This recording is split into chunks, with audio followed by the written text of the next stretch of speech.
Hello, I am Hugo. Hello, I am Nayara. We want to present life cycle of an elephant. Elephants are the largest land mammals in the world. At the age of 16, an elephant can reproduce. Elephants really have more time for children along her lifetime. At birth, an elephant weighs about 110 kilos. A baby elephant is called a colt.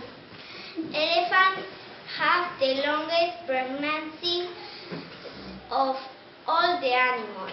It takes a female 22 months from conception to give birth.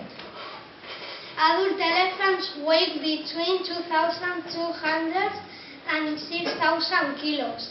A female elephant is called a cow. A male elephant is called a bull. Elephants cry, play, have incredible memories, and learn. Elephants can swim. The elephants can swim. They use their trunk to breathe like a snorkel in deep water. Very good.